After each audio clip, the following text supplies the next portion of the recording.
ಎಲ್ರಿಗೂ ಬೆಳಗಿನ ಶುಭೋದಯ. ಫಸ್ಟ್ ಇಯರ್ ಅವ್ರಿಗೆ ವೆಲಾಸಿಟಿ ಮತ್ತು ಸ್ಪೀಡ್ ಚಾಪ್ಟರ್ ಅಲ್ಲಿ ಇದು ಥಿಯರಿ ಪಾರ್ಟ್ ಮುಗಿಯುತ್ತೆ ಇಲ್ಲಿಗೆ.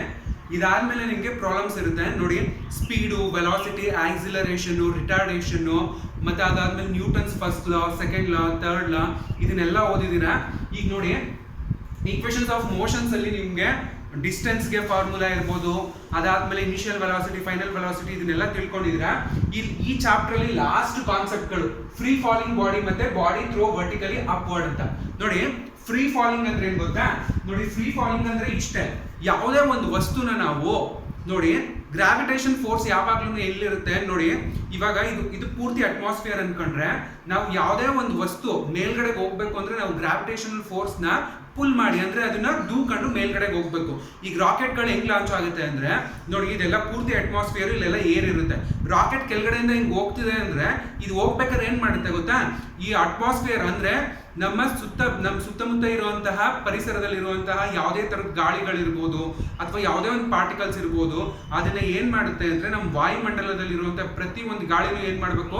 ರಾಕೆಟ್ ಸೀಳ್ಕೊಂಡು ಅಂದ್ರೆ ಅದನ್ನ ಪುಲ್ ಮಾಡ್ಕೊಂಡು ಮೇಲ್ಕಿ ತರ ಹೋಗ್ಬೇಕು. ಅಂದ್ರೆ ಇಲ್ಲಿ ನೋಡಿ, ಇದು ಫ್ರೀ ಫಾಲಿಂಗ್ ಅಂದ್ರೆ ಏನು ಅಂತ ಹೇಳ್ತೀನಿ ಕೇಳಿಸ್ಕೊಳ್ಳಿ. ಫ್ರೀ ಫಾಲಿಂಗ್ ಅಂದ್ರೆ ಒಂದು ತೆಂಗಿನ ಮರದಿಂದ ಕೆಳಗಡೆ ಬೀಳುತ್ತಾ ಮೇಲ್ಗಡೆಗೆ ಹೋಗುತ್ತಾ. ಯಾವಾಗ್ಲೂ ತಿಳ್ಕೊಳ್ಳಿ, ಗ್ರಾವಿಟೇಷನ್ ಫೋರ್ಸ್ ಇರೋದ್ರಿಂದ ಏನೇ ವಸ್ತು ನಾವು ಮೇಲ್ಗಡೆಗೆ ಎಸೆದ್ರು ವಾಪಸ್ ಎಲ್ಲಿಗೆ ಬರಬೇಕು? ಕೆಳಗಡೆ ಭೂಮಿಗೆ ಬರಲೇಬೇಕು. ಆಯ್ತಾ? ಈಗ ನೋಡಿ ತೆಂಗಿನ ಮರ ಎಕ್ಸಾಂಪಲ್ ಏನಕ್ಕೆ ಕೊಡ್ತಿದೀವಿ ಅಂದ್ರೆ, ತೆಂಗಿನಕಾಯಿ ಹಣ್ಣಾಗಿದ್ದು ಅದಾಗದೆ ಬೀಳುತ್ತಲ್ವ ಕೆಳಗಡೆಗೆ. ಇದು ಏನಕ್ಕೆ ಅಂದ್ರೆ ಫ್ರೀ ಫಾಲಿಂಗ್ ಬಾಡಿ ಅಂದ್ರೆ ಯಾವುದೇ ಒಂದು ವಸ್ತು ಏನಾಗುತ್ತೆ, ಇವಾಗ ನಾನು ಈ ಡಸ್ಟರ್ನ ಕೆಳಗಡೆ ಹಿಂಗೆ ಹಾಕ್ತಿದ್ದೀನಿ ಅಂದಾಗ ಅದು ಕೆಳಗಡೆ ಬೀಳುತ್ತೆ. ಇನ್ ದ ಸೆನ್ಸ್ ಇದ್ರ ಅರ್ಥ ಏನು? ಕೆಳಗಡೆ ಬೀಳ್ತಿದೆ ಅಂದ್ರೆ ಅರ್ಥ ಏನು ಅಂದ್ರೆ ಇದನ್ನ ನಾವು ಫ್ರೀ ಫಾಲಿಂಗ್ ಅಂತ ಕರಿತೀವಿ. ಏನಂತ ಕರಿತೀವಿ? ಫ್ರೀ ಫಾಲಿಂಗ್ ಅಂತ ಕರಿತೀವಿ. ನೋಡಿ free falling bodies in this case the body experiences constant acceleration g. ನೋಡಿ ಇಲ್ಲಿ ಕಾನ್ಸ್ಟೆಂಟ್ ಆಕ್ಸಿಲರೇಷನ್ g ಅಂದ್ರೆ g ಅಂದ್ರೆ ನಾನು ನಿಮ್ಗೆ ಲಾಸ್ಟ್ ಕ್ಲಾಸ್ ಅಲ್ಲೆಲ್ಲ ಗ್ರಾವಿಟಿ ಅಂತ ಹೇಳಿದೀನಿ. ಆಕ್ಸಿಲರೇಷನ್ ಏನಂತ ಕರಿತೀವಿ? a ಅಂತ ಕರಿತೀವಿ. ನೋಡಿ in this case the body experiences A constant acceleration g which is due to gravity. ಇದು ಗ್ರಾವಿಟಿ ಅಂತ ಕರಿತೀವಿ ಇದನ್ನ. ಆಯ್ತಾ? which is due to gravity and the magnitude of g is 9.81 meter per second.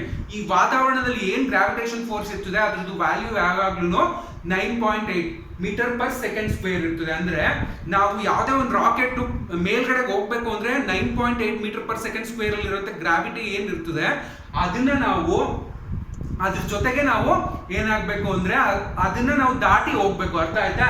ನೋಡಿ for A free falling A is replaced with gravitational acceleration g. ನೋಡಿ ಇವಾಗ ನಾನು ಏನಂದ್ರೆ g ದಾಟ್ಕೊಂಡು ಹೋಗ್ಬೇಕು ಅಂತ. ನೋಡಿ ಯಾವುದೇ ಒಂದು ವಸ್ತುನ ನಾವು ಯಾವುದೇ ವಸ್ತು ನಮ್ಮ ಭೂಮಿ ಮೇಲೆ ಇದ್ರೆ ಅದ್ರದ್ದು ಗ್ರಾವಿಟೇಷನಲ್ ಫೋರ್ಸ್ ಯಾವಾಗಲೂ ಎಷ್ಟಿರುತ್ತೆ ಅಂದ್ರೆ 9.8 ಇರುತ್ತೆ. ಈಗ ಇದು ಗ್ರಾವಿಟೇಷನಲ್ ಫೋರ್ಸ್ 9.8 ಇಲ್ಲಿರುವಂತ ಗಾಳಿಗಳನ್ನೆಲ್ಲ ಏನ್ ಮಾಡ್ಬೇಕು? ಅದು ಕೆಳಗಡೆಗೆ ಪ್ರೆಷರ್ ಕೆಳಗಡೆಗೆ ಅದನ್ನ ಒತ್ಕೊಂಡು ಕೆಳಗಡೆಗೆ ಬಂದು ಬೀಳಬೇಕು. ಇದ್ರ ಅರ್ಥ ಏನು ಅಂದ್ರೆ ನೋಡಿ ಫ್ರೀ ಫಾಲಿಂಗ್ ಅಂದ್ರೆ ಇಷ್ಟೇ. ಏನು ಫ್ರೀ ಫಾಲಿಂಗ್ ಅಂದ್ರೆ ಯಾವುದೇ ಒಂದು ವಸ್ತುನ ನಾವು ಕೆಳಗಡೆಗೆ ಹಾಕ್ದಾಗ ಅದು ಗ್ರಾವಿಟೇಷನಲ್ ಫೋರ್ಸ್ ನ ಏನ್ ಮಾಡುತ್ತೆ? ಕ್ರಾಸ್ ಮಾಡಿ ಕೆಳಗಡೆಗೆ ಬಂದು ಬೀಳುತ್ತಲ್ವಾ. ನೋಡಿ ಮೇಲ್ಗಡೆಗೆ ಹೋಗ್ಬೇಕಾದ್ರೆ ನಾವು ಗ್ರಾವಿಟೇಷನಲ್ ಫೋರ್ಸ್ ನ ಪುಲ್ ಮಾಡ್ತೀವಿ ಅಂದ್ರೆ ದೂಕೊಂಡು ಹೋಗ್ತೀವಿ. ಕೆಳಗಡೆಗೆ ಬರ್ಬೇಕಾದ್ರೂ ಅಷ್ಟೇ ಗ್ರಾವಿಟೇಷನಲ್ ಫೋರ್ಸ್ ಏನಿರ್ತದೆ ಅದ್ರ ಜೊತೆಗೆ ನಾವ್ ಏನ್ ಮಾಡ್ತೀವಿ? ಆ ವಸ್ತು ಕೆಳಗಡೆಗೆ ಬಂದು ಬೀಳುತ್ತೆ. ನೋಡಿ in this case the body experiences A constant acceleration g which is due to gravity and magnitude of g is equal to 9.8 meter per second.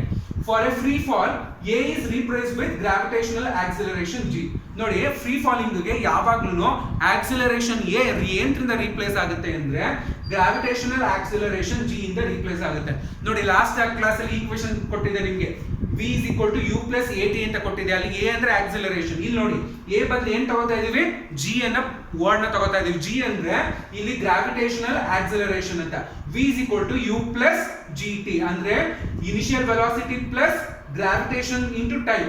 ಅಂದ್ರೆ ಗ್ರಾವಿಟೇಷನ್ ಆಕ್ಸಿಲರೇಷನ್ ಟೈಮ್ ನ ಇವೆರಡನ್ನ ನಾವು ಮಲ್ಟಿಪ್ಲೈ ಮಾಡ್ಕೊಂಡು ಅಂದ್ರೆ ಗುಣಿಸ್ಬಿಟ್ಟು ಇದನ್ನ ಏನ್ರ ಜೊತೆ ಆಡ್ ಮಾಡ್ತೀವಿ ಅಂದ್ರೆ ಇನಿಷಿಯಲ್ ವೆಲಾಸಿಟಿ ಜೊತೆ ಆಡ್ ಮಾಡಿದ್ರೆ ನಮ್ಗೆ ಫೈನಲ್ ವೆಲಾಸಿಟಿ v ಸಿಗುತ್ತೆ. ನೋಡಿ ಡಿಸ್ಟೆನ್ಸ್ ಗೆ ನೋಡಿ ಇನಿಷಿಯಲ್ ವೆಲಾಸಿಟಿ ಇಂಟು t ಅಂದ್ರೆ ಇನಿಷಿಯಲ್ ವೆಲಾಸಿಟಿ ಮತ್ತೆ ಟೈಮ್ ನ ನಾವು ಗುಣಿಸಿದಾಗ ಅದಕ್ಕೆ half into gt square. t square ಅಂದ್ರೆ g ಅಂದ್ರೆ ಇಲ್ಲಿ ನಾವು ಗ್ರಾವಿಟೇಷನಲ್ ಆಕ್ಸಿಲರೇಷನ್ ಅಂತ ಕರಿತೀವಿ. ಅದನ್ನ ಮತ್ತೆ ಟೈಮ್ ನ ಎರಡನ್ನು ನಾವು ಮಲ್ಟಿಪ್ಲೈ ಮಾಡ್ತೀವಿ. ನೆಕ್ಸ್ಟ್ ನೋಡಿ, ನೆಕ್ಸ್ಟ್ ವೆಲಾಸಿಟಿಗಳು ಆವರೇಜ್ ವೆಲಾಸಿಟಿ ಇರ್ಬೋದು, ಅಥವಾ ನಿಮ್ಗೆ ಇನಿಷಿಯಲ್ ಅಥವಾ ಫೈನಲ್ ವೆಲಾಸಿಟಿ ಯಾವುದೋ ಒಂದು ವೆಲಾಸಿಟಿ ಕೊಟ್ಬಿಟ್ಟು ಇನಿಷಿಯಲ್ ಕೊಟ್ಬಿಟ್ಟು ಫೈನಲ್ ಕಂಡುಹಿಡಿಯಕ್ಕೆ ಹೇಳ್ತೇನೆ. ಆವಾಗಲೂ ಅಷ್ಟೇ ನೋಡಿ, v² - u² = 2 × g × s ಅಂದ್ರೆ g ಅಂದ್ರೆ ಏನ್ ಹೇಳಿ, ಗ್ರಾವಿಟೇಷನಲ್ ಆಕ್ಸಿಲರೇಷನ್ ಅಂತ. s ಅಂದ್ರೆ ನಮ್ಗೆ ಅದನ್ನ ನಾವೇನಂತ ತಗೋತೀವಿ, ಡಿಸ್ಟೆನ್ಸ್ ಅಂತ ತಗೋತೀವಿ.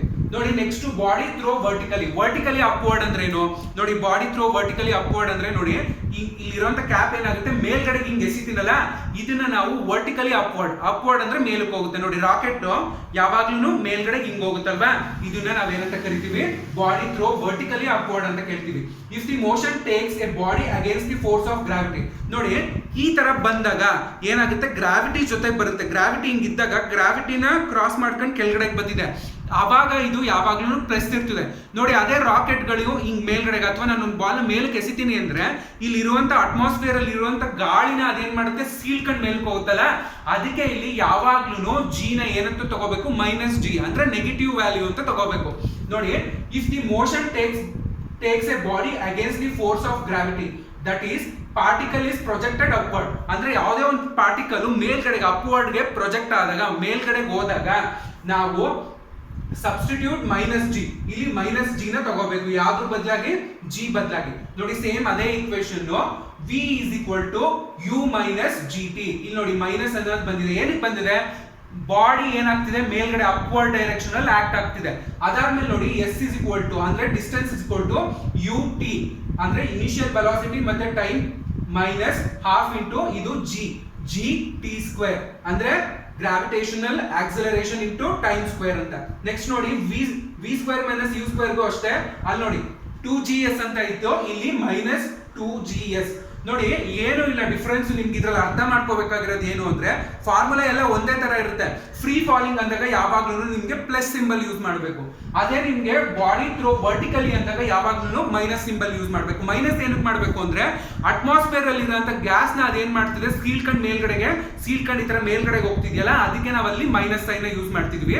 ಅದೇ ನಿಮ್ಗೆ ಫ್ರೀ ಫಾಲಿಂಗ್ ಅಂದ್ರೆ ಅದಕ್ಕೆ ಅದ್ರದ್ದು ಯಾವ ಪ್ರೆಷರು ಇರಲ್ಲ, ಅದು ಏನಿರುತ್ತೆ ಬಾಡಿ ಡೈರೆಕ್ಟ್ ಆಗಿ ಕೆಳಗಡೆ ಬಂದು ಬೀಳುತ್ತೆ. ಇಲ್ಲ ಆದ್ರೆ ನಾವು ತುಂಬಾ ಹೈ ಪ್ರೆಷರ್ ಕೊಟ್ಟು ಏನಾಗಬೇಕು, ಇಲ್ಲಿರೋ ಅಟ್ಮಾಸ್ಫಿಯರ್ ಅಲ್ಲಿ ಇರೋಂಥ ಗ್ಯಾಸ್ ನ ನಾವು ಸೀಳ್ಕೊಂಡು ಮೇಲ್ಗಡೆಗೆ ಹೋಗ್ಬೇಕು. ಅದೇ ಡಿಫ್ರೆನ್ಸ್. ಅದಕ್ಕೋಸ್ಕರ ಆ ಮೇಲ್ಗಡೆ ಹೆವಿ ಪ್ರೆಷರ್ ಕೊಟ್ಟು ಮೇಲ್ಗಡೆ ಹೋಗಕ್ಕೆ ಟ್ರೈ ಮಾಡುತ್ತಲ್ಲ, ಅದಕ್ಕೆ ಇಲ್ಲಿ ನಾವು ನೆಗೆಟಿವ್ ವ್ಯಾಲ್ಯೂ, ಯಾಕಂದ್ರೆ ಗ್ರಾವಿಟೇಷನಲ್ ಫೋರ್ಸ್ಗೆ ಆಪೋಸಿಟ್ ಆಗಿ ಇದು ಹೋಗ್ತಾ ಇರುತ್ತೆ. ಅದಾದ್ರೆ ಗ್ರಾವಿಟೇಷನ್ ಫೋರ್ಸ್ ಹೆಂಗಿರುತ್ತೆ ಅದೇ ಡೈರೆಕ್ಷನ್ ಅಲ್ಲಿ ಬಂದು ಬೀಳುತ್ತೆ. ಇಲ್ಲಿ ಗ್ರಾವಿಟೇಷನ್ ಫೋರ್ಸ್ಗೆ ಆಪೋಸಿಟ್ ಅಂದ್ರೆ ವಿರುದ್ಧ ದಿಕ್ಕಲ್ಲಿ ಹೋಗ್ತಾ ಇರುತ್ತೆ ನೋಡಿ. ಇಷ್ಟಾದ್ಮೇಲೆ ಪ್ರಾಬ್ಲಮ್ಸ್ಗಳು ತುಂಬಾ ಈಸಿ ಇರುತ್ತೆ ನಿಮಗೆ. ಸಿಂಪಲ್ ಆಕ್ಸಿಲರೇಷನ್ ಇರ್ಬೋದು, ಅಥವಾ ನಿಮ್ಗೆ ರಿಟಾರ್ಡೇಷನ್ ಮೇಲೆ 100% ಪ್ರಾಬ್ಲಮ್ ಇರುತ್ತೆ. ರಿಟಾರ್ಡೇಷನ್ ಅಂದ್ರೆ ನೆಗೆಟಿವ್ ಆಕ್ಸಿಲರೇಷನ್ ಅಂತ ಕರಿತೀವಿ, ಆಯ್ತಾ ನೋಡಿ. ಈ ತರದ್ದು ಪ್ರಾಬ್ಲಮ್ಸ್ ಗಳಲ್ಲಿ ನಿಮ್ಗೆ ಸ್ಪೀಡು ಮತ್ತೆ ವೆಲಾಸಿಟಿ ಸ್ಪೀಡ್ ಚಾಪ್ಟರ್ ಅಲ್ಲಿ ಪೂರ್ತಿ ಥಿಯರಿ ಪಾರ್ಟ್ ಮುಗ್ದಿದೆ. ನೆಕ್ಸ್ಟ್ ಕ್ಲಾಸ್ ಅಲ್ಲಿ ನಿಮ್ಗೆ ಪ್ರಾಬ್ಲಮ್ಸ್ ಇದ್ರ ಮೇಲೆ ರಿಲೇಟೆಡ್ ನಿಮ್ಗೆ ಸಿಲೆಬಸ್ ಅಲ್ಲಿ ಏನ್ ಪ್ರಾಬ್ಲಮ್ಸ್ ಇದೆ ಆ ಪ್ರಾಬ್ಲಮ್ಸ್ ಗಳನ್ನ ಮಾಡ್ತೀವಿ. Thank you.